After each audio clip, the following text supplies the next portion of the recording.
오늘 우리 성탄절을 맞이해서 주 앞에 나온 여러분들 주의 이름으로 환영합니다. 우리 전후좌우를 돌아보면서 인사 나누겠습니다. 메리 크리스마스. 같이 찬양하면서 인사 나누겠습니다. 메리 크리스마스. 기쁨의 성탄 되시기 바랍니다. 오늘 우리가 메리 크리스마스라고 지금 이렇게 인사를 나눴는데, 사실 예전에는 이렇게 길을 지나가다가도 메리 크리스마스 이렇게 인사를 나눴습니다. 뭐 교회를 안 다니는 사람들도 그때 그렇게 했던 것 같은데, 요즘은 이 메리 크리스마스 길 다니면서 하는 사람을 제가 본 적이 없는 것 같습니다. 참 많이 변했죠. 세상이 정말 많이 변한 것 같습니다. 이 기독교가 또 우리가 하나님을 섬기고 예수님을 믿는 종교인데, 어찌 보면 우리에게 생명을 주고 구원을 주는 그런 아주 좋은 종교인데, 많은 사람들이 아직도 주님을 알지 못하고 살아가고 있습니다. 아무튼 우리가 성탄의 의미가 많이 퇴색한 그런 세대를 살아가고 있습니다. 그렇지만 우리 인류에게 가장 기쁜 날이 있다면 바로 우리를 구원하기 위해서 예수님께서 이 땅에 오신 성탄절, 오늘인 줄로 믿습니다. 그래서 여러분들이 주님 오심을 감사하면서 이렇게 살아가시기 바랍니다. 요즘 많은 사람들이 정말로 그러면은 예수님께서 12월 25일 날 태어나셨냐 이런 얘기를 하죠. 사실은 아닙니다. 예수님께서 12월 25일에 태어난 건 아니고 한 4세기 무렵부터 우리가 12월 25일을 성탄절로 지내게 되었습니다. 기독교가 이제 로마에서 공인을 받고 국교가 되면서 이제 12월 25일을 날을 정해서 이제 우리가 성탄절 지나게 되는데, 사실 12월 25일은 로마 시대 때 동짓날이었습니다. 동짓날. 원래 보통 동지가 12월 22일, 23일 이 정도인데 12월 25일을 동짓날로 지켰습니다. 그리고 이들은 태양신을 섬겼습니다. 태양신을 섬겼는데 동지가 어떤 날이죠? 가장 이 태양이 힘이 없는 날이지 않습니까? 그래서 이 당시에 로마 교주가 기독교가 이교도를 정복했다라는 의미로 12월 25일 이날을 예수님의 탄생일로 제정을 했습니다.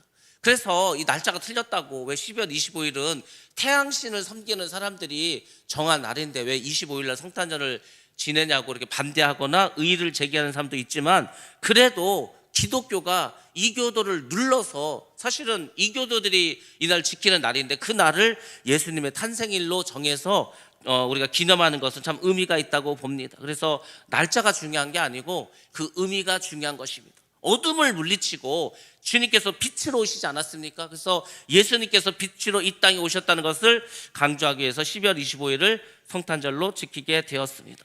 자, 그러면 성경에서는 예수님이 도대체 언제 태어나셨다고 하는가? 구체적인 날짜가 나온 건 없습니다. 그렇지만 우리가 유추는 해볼 수가 있습니다. 여러분들은 예수님께서 언제 태어나신 것 같습니까? 유대일에 유대인들의 그 어떤 절기, 명절에 맞춰서 우리가 계산해보면 예수님은 나팔절 일이 있을 때쯤에 태어나지 않았을까 우리가 유추할 수 있습니다. 나팔절은 지금 우리 달력으로 10월 1일 정도를 우리가 말하고 있습니다. 물론 그 근거가 있겠죠. 근거가 뭐냐면 누가복음 2장 8절에 보면은 이런 말씀이 있습니다. 그 지역의 목자들이 밤에 밖에서 자기 양떼를 지키더니, 근데 양떼를 지키는데 양떼를 어디서 지켰다는 겁니까? 밖에서 지켰다는 거예요. 이 밖에서란 말이 힌트를 줬습니다. 왜냐면 이스라엘이 양을 치지 않습니까? 근데 한겨울에는 양을 어디 이렇게 들판에 데려가서 풀을 뜯을 수가 없습니다. 그래서 가을까지는 양을 이게 초목이 우거진 곳에 가서 먹여. 그리고 이제 겨울이 되면은 전부 우리 속에 집어넣게 됩니다. 근데 우리가 잘 아는 것처럼 12월 25일은 한겨울이지 않습니까? 근데 양떼를 밖에서 쳤다는 걸 보니까 가을이구나. 그리고 여러 가지 의미로 볼 때 한 나팔절 그 무렵에 예수님께서 태어나셨겠구나, 이렇게 우리가 이야기할 수가 있습니다. 자, 그러면 이제 예수님께서 이제 태어나셨는데, 주님이 태어나실 그 당시에 이스라엘의 상황은 어땠습니까? 이스라엘은 우리가 잘 아는 것처럼 애굽에서 종살이를 했습니다. 노예 생활을 했습니다. 근데 예수님께서 태어날 그 당시 역시도 이스라엘의 환경은 좋지 않았습니다. 왜냐하면 이들은 로마의 식민지로 살아가고 있었습니다. 더 무서운 건 뭐냐면 이 당시의 종교 지도자들이 전혀 이 성도들의 삶을 돌아보지 않았다는 겁니다. 바리새인, 사두개인, 대제사장, 공회원들, 이 사람들이 전혀 이 불쌍하고 헐벗은 국민들을 돌아보지 않고 그냥 로마의 권력과 뭐 이렇게 의탁을 해가지고 거기서 자기들의 권세를 계속 누리려고만 했습니다. 그래서 일반 성도들의 삶은 너무나 비참하고 어려웠습니다. 우리가 구약의 마지막 성경이 뭡니까? 말라서기지 않습니까? 이 말라기 선지자를 하나님께서 부르시고 마지막으로 말씀을 주시고 예수님께서 이 땅에 오실 무렵 그 400년 동안을 하나님께서 누구도 부르지 않았습니다. 영적으로도 엄청나게 암흑기였다는 것을 우리가 알 수 있습니다. 참 우리가 어떻게 할 수도 없고 너무 막막하고 어두운 그때에 예수님께서 이 땅에 오셨다는 겁니다. 그래서 노예처럼 살아가고 있는 이들에게, 영적으로도 정말 메말라 있는 이들에게, 지옥과 같은 삶을 살아가고 있는 노예같이 살아가는 그들에게 이 암울한 시기에 아기 예수께서 어디서 태어나셨습니까? 유대 땅 베들레헴에서 태어나시고, 그리고 유대인뿐만 아니라 모든 인류에게 구원을 주시기 위해서 오셨다는 겁니다. 그래서 우리가 주님의 오심을 여러분들 무엇보다 감사하셔야 됩니다. 예수님은 사실 이 땅에 왜 오셨습니까? 2000년 전에는 죽으시러 오셨습니다. 그분이 제물이 되어서 죽어야만 우리가 구원을 얻을 수가 있습니다. 그래서 하나님이신 그분이 육신을 입고 이 땅에 오시지 않았습니까? 하나님은 하나님이셨던 예수님이 정말 낮고 천한 이 땅에 오셨습니다. 그것도 어디서 태어나셨습니까? 방도 아닙니다. 외양간에서 태어나셨습니다. 아기가 태어났는데 어디 눕힐 자리가 없어. 그래서 천으로 둘둘둘 말아가지고 어떻게 했습니까? 말구유, 말이 먹는 그 밥그릇에다가 눕히셨다는 겁니다. 자, 어찌 보면은 굉장히 예수님이 태어나셨을 때 초라한 모습으로 이게 태어난 거 우리가 알 수 있습니다. 그러면은 왜 예수님은 이런 식으로 탄생을 하셨겠습니까? 몇 가지 말씀을 드리도록 하겠습니다. 먼저는 예수님께서는 낮은 자로 오셨다는 것을 보여주기 위해서 이렇게 하셨다는 겁니다. 예수님은 인류의 구원자로 이 땅에 오셨습니다. 구원자니까 얼마나 강력한 모습으로 오셔야 되겠습니까? 근데 예수님은 아주 낮은 모습으로 이 땅에 오셨습니다. 예수님은 하나님이기 때문에 가장 높은 곳에 계셨습니다.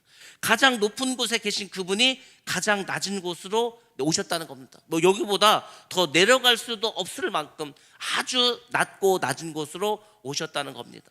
여러분, 세상 사람들은 화려한 것을 좋아합니다. 그래서 세상은 항상 무엇을 시작할 때 화려하게 시작합니다. 그렇지만 그 끝은 어떻습니까? 초라하게 끝나고 맙니다. 예수님은 비록 외양간에서 태어나셨지만 정말 어디 눕힐 데가 없어서 그 말에 밥을 준 밥그릇에 태어났는 가장 낮은 자리에 누이셨지만 그분은 가장 존귀한 자리로 올라가셨습니다. 지금도 하나님의 우편에 앉아 계시지 않습니까? 그래서 여러분들, 우리가 이 주님의 탄생을 보면서 하나 깨달아야 될 것은 뭐냐면, 여러분들이 예수님을 보시려면은 여러분 스스로가 낮아져야 된다는 겁니다. 예수님이 왕으로 오셔서 우리를 군림하시고 명령하시고 이렇게 하신 게 아니라는 겁니다. 우리가 우리의 눈을 낮춰야만 예수 그리스도를 만날 수가 있습니다. 그래서 교만한 사람들은 결코 예수님을 만나지 못합니다. 높아지려고 할 때 예수를 놓치게 되는 것입니다. 그래서 여러분들, 우리는 겸손하게 주님을 섬기셔야 합니다. 예수님도 그분 스스로가 어떻게 하셨습니까? 스스로 연약해지시기로 하지 않았습니까? 하나님인데 모든 권세를 다 내려놓으시지 않았습니까? 주님께서는 항상 우리에게 말씀하실 때나 우리에게 찾아오셨을 때나 겸손한 모습으로, 인자한 모습으로 오신 것을 꼭 기억하시기 바랍니다. 세상의 사람들은 이 권력으로 세상을 움직인다고 생각을 합니다. 그렇지만 여러분, 이 권력을 잡았던 로마도 멸망당했습니다. 그 이전에 있었던 나라들, 애굽도 마찬가지지 않습니까? 바사와 메대도 마찬가지지 않습니까? 그리스도 마찬가지입니다. 이 세상의 권력들은 전부 어떻게 됩니까? 멸망당할 수밖에 없습니다. 그렇지만 주님께서, 하나님께서 세우신 그 나라는 영원토록 함께 하십니다. 그래서 우리가 어떻게 됩니까? 권력이 세상을 움직인다고 사람들이 생각하지만 그 권력은 영원하지가 않습니다. 오직 살아계신 그분 예수 그리스도, 그 분을 믿을 때 우리 안에 영원한 생명이 있고 우리 모두가 영원한 하나님의 나라에서 살아가게 될 줄로 믿습니다. 아기 예수로 오신 예수님의 그 사랑과 인자함을 우리에게 보여주시고, 또 우리가 그분을 정말로 사랑한다면 우리도 그분의 마음을 얻을 수가 있고 그분의 마음을 가질 수도 있습니다. 우리가 누군가를 정말로 사랑한다면, 여러분은 누군가를 사랑하면 그 사람을 꼭 이기려고 합니까? 아니면은 져주십니까? 져줄 때가 많습니다. 하나님도 마찬가지입니다. 그분이 우리를 사랑하시기 때문에 그분이 포기하고 많은 것을 포기하고 우리에게 오셨습니다. 물론 자기가 가진 것을 포기한다는 것은 쉬운 일이 아닙니다. 때로는 용기가 필요할 수도 있습니다. 그렇지만 우리가 내가 가지고 있는 그 모든 고난을 내려놓을 때 역사는 새롭게 시작될 줄로 믿습니다. 그러니까 여러분들이 이렇게 낮고 천한 그 모습으로 오신 그 예수님처럼 우리의 마음을 낮추고 자꾸 낮아지라고 할 때 그곳에 주님은 임재하실 줄로 믿습니다. 우리가 잘 아는 성 프란시스코의 평화의 기도라는 그 기도문이 있지 않습니까? 이 기도문이 어떻게 여러분들 생긴지 아십니까? 하루는 성 프란시스코가 집에서 잠을 자고 있었습니다. 추운 겨울날이었습니다. 근데 누가 밖에서 막 문을 두드리는 거예요. 이 늦은 밤에 누구지? 문을 확 열어봤더니 험상궂게 생긴 나병 환자가 거기 문 앞에 서 있는 거예요. 그러면서 이야기를 합니다. 자기가 너무 춥고 밥도 못 먹었다는 거예요. 그러니까 나에게 좀 따뜻한 그 방과 먹을 걸 좀 달라는 거예요. 이 늦은 시간에 다른 남의 집에 와가지고 이렇게 하는데 좀 언짢은 마음도 있었지만 일단 들어오라고 했습니다. 그리고 이제 뭐 배고프냐니까 당연히 배가 고프겠죠. 그래서 자기가 내일 먹으려고 준비했던 빵과 수프를 데워서 줍니다. 그러니까 이 거지가 막 정신없이 막 먹는 거예요. 먹습니다. 자, 그렇게 먹었으니까 이제 갔으면 좋겠는데 그 문둥병자 거지가 말하는 거예요. 자기는 어디 가서 잘 데가 없다는 거예요. 밖은 너무 춥고. 그러니까 하룻밤만 자고 가면 안 되겠냐고 뭐 그렇게 얘기를 합니다. 근데 이 프란시스코도 자기 집에 혼자 살고 있기 때문에 침대가 하나밖에 없었어. 1인용 침대가. 그래서 어떻게 합니까? 그래도 자기가 하나님을 섬기는 사람인데 그래서 자기 침대를 내어주고 자기는 바닥에서 이제 자려고 누웠습니다. 그래서 빨리 날이 밝아서 저 사람이 갔으면 좋겠다 이 생각을 하고 있었는데 조금 시간이 지나니까 그 문둥병자가 부르는 거예요. 그 왜 그러냐니까 자기가 너무 추워서 그러는데 좀 자기를 안아달라는 거예요. 안아달라고. 근데 안아주는데 어떻게 안아달라고 하냐면은 그 성 프란시스코의 옷을 다 벗어서 그 체온으로 자기를 안아달라는 거예요. 그러면 좀 따뜻해질 수 있으니까. 여러분 같으면 그렇게 할 수가 있겠습니까? 못하죠. 그 뭐 남의 집에 와가지고 더군다나 문둥병자인데 그 막 냄새가 나고 고름 냄새가 나고 하는데 어떻게 안아줄 수가 있겠습니까? 근데 성 프란시스코는 그 문둥병자를 어떻게 하겠습니까? 그냥 자기 체온으로 안아주고 이제 잠을 자게 되었습니다. 그리고 꿈을 꾸게 되었습니다. 꿈을 꿨는데 예수님이 나타나서 참 고맙다는 거예요. 왜냐하면은 네가 나에게 먹을 것을 주고 따뜻하게 해줬다는 거예요. 그 주님, 제가 언제 주님을 그렇게 따뜻하게 해주고 먹을 것을 준 적이 어디 있습니까? 하니까 그 거지가 예수님이라고 하는 거예요. 깜짝 놀라서 잠을 깼습니다. 잠을 깨고 보니까 아무도 없고 그 문둥병자 때문에 더러워진 그 침대에서 향이 나는 거예요. 좋은 향기가 나는 거예요. 그리고 그 예수님께서 그 말씀하신 것처럼 정말 그곳에 하나님의 어떤 광채와 하나님의 어떤 그 냄새, 좋은 냄새가 그곳에 계속 있는 것을 프란시스코가 발견하게 되었습니다. 그래서 평화의 기도라고 하는 시를 그걸 경험하고 쓰게 되었다는 이야기가 있습니다. 여러분들, 우리가 다른 것으로 예수님을 만나는 게 아니고 아까도 처음에 말씀드렸지만 우리가 낮아지고 우리가 자꾸 낮아지고 겸손해질 때 그때 주님을 만날 수가 있는 겁니다. 주님은 높은 자리에 가시지 않습니다. 낮고 천한 곳에 항상 계십니다. 그리고 그분은 우리에게 오실 때 왕의 모습으로 오시지 않습니다. 거지의 모습으로, 연약한 모습으로, 부족한 모습으로 오십니다. 그리고 우리가 그분을 잘 맞이하는가, 그것을 보십니다. 여러분들, 우리가 이 성탄절을 맞이해서 우리가 매년 성탄절을 지내고 있지 않습니까? 물론 우리에게 기쁜 날입니다. 행복한 날입니다. 그렇지만 우리가 주님이 어떤 모습으로 오셨고 우리에게 어떤 삶을 원하시는가를 여러분들 꼭 기억하시고 정말 낮고 천한 그 주님의 모습을 우리도 닮아갈 수 있도록 여러분 최선을 다하시기 바랍니다.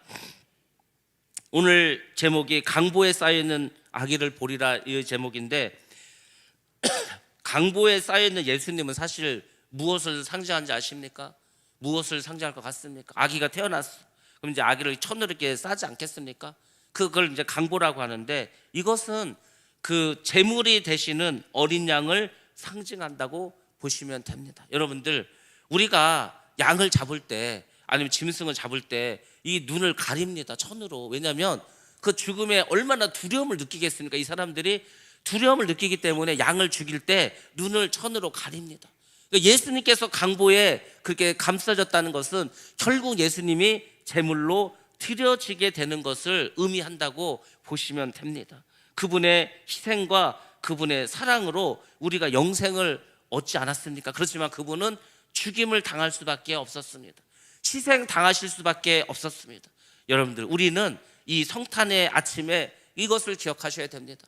그분의 희생과 그분의 사랑으로 인해서 우리가 구원의 기쁨을 얻을 수가 있게 되었다. 그리고 강보에 쌓인 그 예수님, 정말로 우리를 위해서 어린 양과 같이 그렇게 희생당하신 그 예수님, 그분을 여러분이 바라보시고 오늘 성탄절 정말 주님께 우리의 사랑을 고백하시고 그분이 우리를 위해서 희생하신 그 사랑에 여러분들 감사하시는 그런 하루가 되시기를 주님의 이름으로 축원합니다. 기도하겠습니다.